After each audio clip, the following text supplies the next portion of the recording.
most of the descriptions of the Prophet ﷺ, they come from the younger Sahaba, not from the older Sahaba. And of the greatest or the most explicit descriptions is from Anas ibn Malik, who was a little kid. So Anas does not have the same type of, if you like, emotions that the elder Amr ibn al-As has. And Anas ibn Malik, he was introduced to the Prophet ﷺ when he was 7 years old. His mother came to him and she gifted her son as a servant. And basically Anas would wake up and run to the Prophet ﷺ's house, stay there all day, and then go back to his mother's house. So he would serve the Prophet ﷺ, fetch him water, do this and that for him. So this is Anas ibn Malik. And so Anas ibn Malik has given us one of the most explicit descriptions of the Prophet ﷺ. And this is found in the Shama'il of At-Tirmidhi. Anas ibn Malik says that the Prophet ﷺ was neither very tall such that he stood above the crowd, nor was he short such that he would be ignored. He was in the middle. He was of a medium stature. And the Prophet ﷺ was neither extremely white, and nor was he a ruddy brown. Now, pause here for a while. The Arabs, they called what we call white, they called it yellow. They called it yellow. What we call white is the Caucasian color white. Okay? And this is generally called asfar. And that's why they call the Romans Banu al-Asfar. They call the Romans the tribe of the yellow people. Just like over here the American Indians, what did they call whites? Pale face, right? This is not a skin color that they're familiar with, okay?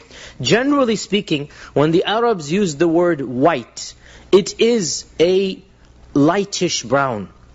This is what they call white is a lightish brown. It's not the white that we consider Caucasian white. Okay, that white they called asfar, which then it's not really white, it's yellowish to them. That's how they considered it, okay? So, the Prophet ﷺ was a very lightish color of brown. The actual skin color that he had was a lightish color of brown. A lot of people say he was white. No, he's not white. The English word white, no. When we say the word white, that means he is Caucasian color. No, he wasn't. And by and large, the Arabs were not of that color. Right? The Romans were of that color. The Arabs, they had a different color. So the Prophet ﷺ had a lightish, brownish color. So Anas ibn Malik is saying, neither was he purely on that side, nor was he ruddy brown, nor was he the rusty brown color. He was in the middle. The Prophet ﷺ's hair was not in curls, nor was it straight. It was firm hair, like most men's hair is. And Anas ibn Malik said that I never felt any velvet or silk softer than the hand of the Prophet ﷺ. His hand was very soft, softer than velvet and silk. And he said, nor did I smell a musk or a perfume more fragrant than the sweat of the Prophet ﷺ. In other words, his natural odor that would emanate from him. The natural odor that would emanate from him, Anas ibn Malik said, I never smelt any fragrance more sweeter than this smell. And of course you know that Salama and others, when the Prophet ﷺ would go to sleep, she would in fact collect his sweat in a jar. So it's hot, there's no AC, there's no fan, he's sweating. So she would collect this sweat in a jar, in a small bottle. Why? They would use it as perfume. They would use it as perfume. And they would also use it as medicine. Put it in a drop of water, like this is their medicine. They put it in some water and they drink it. This is the Sahaba, they're living with him. They see with themselves, they smell. They see the reality of the miracle of the Prophet ﷺ. Al-Bara ibn Azib described the Prophet ﷺ, and he said, the Prophet ﷺ was of medium stature. Rajulun marbu'. He was of medium stature. He wasn't extremely tall, 6'6", nor was he short, 5 foot. No, he was in the middle, of an average stature. And he had broad shoulders. His hair was thick. And by the way, this thickness of hair and lusciousness of hair has been narrated by at least 5 different Sahaba. Kathif al-lihya, and his beard is very bushy, and his hair is very full. And the Prophet ﷺ would usually grow it until it went down to his earlobes, and then he would shave it all off. Let's say he went for Umrah or something, or Hajj, he would shave it all off. But it would typically be low to the earlobes. He would have a full hair. And Al-Bara ibn Azib said that once I saw him wearing a red hulla. Hulla is a cloak, a thing you put over type of, what we would call it a jacket. Let's say they didn't have the arms, but over that. And he said, مَا رَأَيْتُ أَحْسَنَ مِنْهُ قَطْ. I never saw anything more beautiful than him on that night that I saw him wearing that red hulla. I never saw anything more beautiful than that. And Ali ibn Abi Talib, the cousin of the Prophet ﷺ, he also described in a lot of detail the Prophet ﷺ. And he said, and of course Ali was his cousin. Ali was somebody who grew up with him and knew him even before the Risala began. And Ali was his son-in-law. So Ali is a close family member who definitely has seen the Prophet ﷺ more than many of the other Sahaba. Ali ibn Abi Talib says that the Prophet ﷺ did not have a very fleshy face, nor was it completely round. They're trying to describe him as being, imagine now, we're not allowed to draw pictures, obviously the Sahaba didn't draw, so they're trying to use words to get the imagery across. So they're saying, he wasn't like this and he wasn't like that, he was in the middle. His face wasn't fleshy, nor was it round, it was slightly ovalish. He had a whitish skin tinge, and as I explained before what they meant by this, he said white with a reddish tinge. And what they mean by this is, as I said, a lightish brown. It's not the pure white, it is the lightish brown. His eyes were large, with jet black pupils. So he had black eyes, his eyes were large with jet black pupils, and his lashes were long. His joints were large, as was his upper back. So you could clearly see the fingers on his joints. His upper back is broad. The Prophet ﷺ was broad-shouldered. And he did not have hair all over his body. He wasn't hairy on his body. He had hair on his head, and the beard was full. But he did not have hair on his body. But he did have a fine line of hair extending from the chest to the navel. The chest to the navel. So he had the normal masculine hair that is there. When he walked, he would walk briskly, fast. It is sunnah to walk fast. When he walked, he would walk briskly, as if he's descending down a slope. In other words, he's so fast, it's as if he's walking down a slope. Some scholars have also said that it is as if Allah made the earth mudhallal. So Allah made the earth humble to him. That wherever he's walking, it's as if the earth is giving him the place to walk. Right? And others said this is metaphorical. What it means is that the Prophet ﷺ would walk briskly, and he's walking so fast that most of us, we can only walk like that when we're going down an inclined plane. And that is how he would generally walk. When he turned, he would turn to face with his whole body. So he's walking, somebody calls him, he doesn't say yes, no. He turns to face him with his whole body. And subhanAllah, modern presenters and modern speakers, they tell you the exact same advice. That when you speak to somebody, never speak with your head turned. Face him. Speak with him one-on-one. And this we find written 14 centuries ago. And as a footnote here, just a side point, I read a lot of books about public speaking, a lot of books about presenting and whatnot. Wallahi, every single point of benefit that we find that the Prophet ﷺ, he has exactly done this. And I've wanted to give a lecture, maybe someday I will, about the speaking techniques and style of the Prophet ﷺ and how perfect it was. And here we find one thing, just off the top of my head, I'm remembering this, that this is one of the advice that the speakers' committees always give. Turn and face the entire body, face the audience like that. Never just turn the head. Here we find Ali ibn Abi Talib saying, whenever he would turn with his whole body to face the person he is talking to. Between his two shoulders was the seal of the prophethood. Now we're going to talk about this inshallah in a few weeks. The Prophet ﷺ had a physical khatam, physical seal, a physical something that Allah gave him on his body, on his jasad.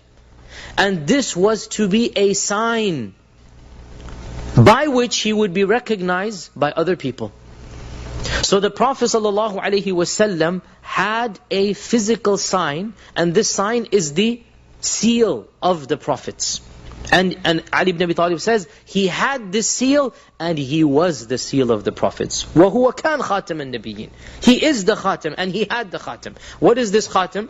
We're going to talk about it later, but it is basically a outgrowth of hair in an area where hair does not grow, and it is of a different color.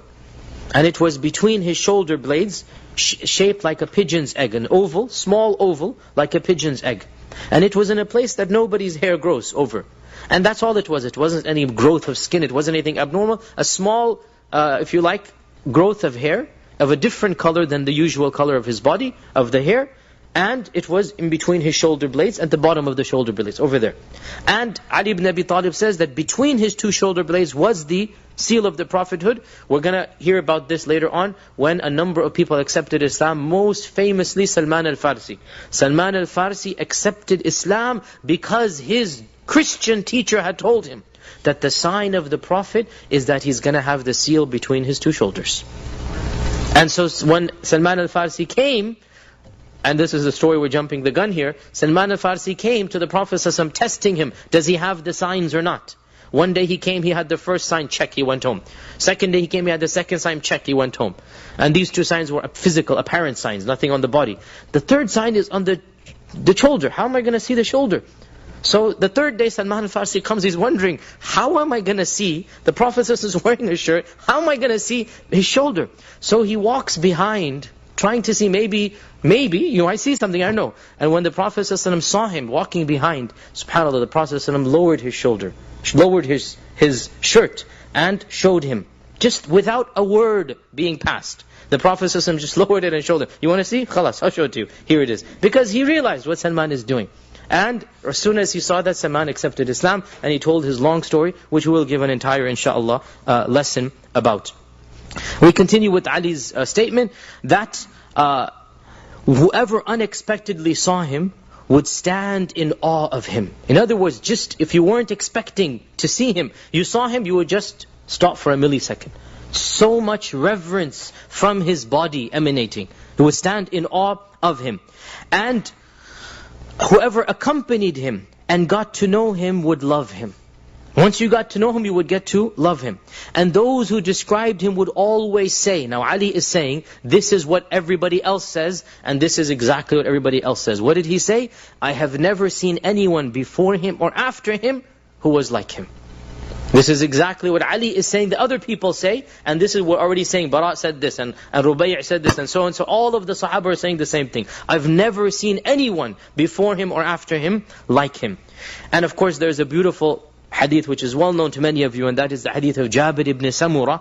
Jabir ibn Samura radiallahu ta'ala an, who says that he was going home one day in the middle of the night, and it was a clear moon in the sky, and he's walking home, and he just happens to pass by the Prophet sallallahu alaihi wasallam, who was also out in the middle of the night in the streets of Medina, and he was wearing a red hulla, the same red hulla that has already been described by al-Bara ibn Azib, red hulla like the red overcovering. And he said, I looked at the face of the Prophet ﷺ, and I looked at the full moon. Now he's physically comparing the two, right? Well, it's amazing, he's literally comparing the two. I looked at the face of the Prophet ﷺ, and there is the full moon. فَوَاللَّهِ, he said, he was more beautiful in my eyes than the full moon. And this really shows us that Allah had given the Prophet ﷺ not just these physical, but these spiritual characteristics that is just emanating from him.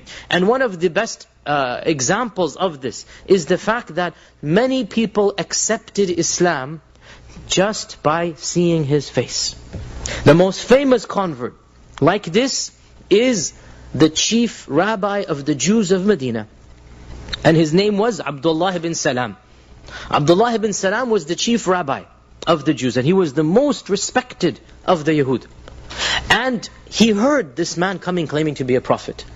So he said, and this was the first day that the Prophet ﷺ came to Medina. The first day.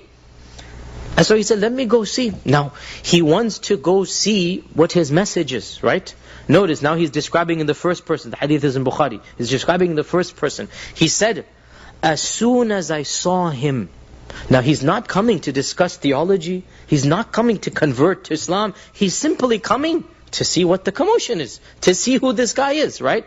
He goes, as soon as I saw him, عَرَفْتُ أَنَّ وَجْهَهُ لَيْسَ بِوَجْهِ كَاذِبٍ. Soon as I saw him, I knew that this face that he has cannot be the face of a liar. And one conversation and he accepts Islam right then and there.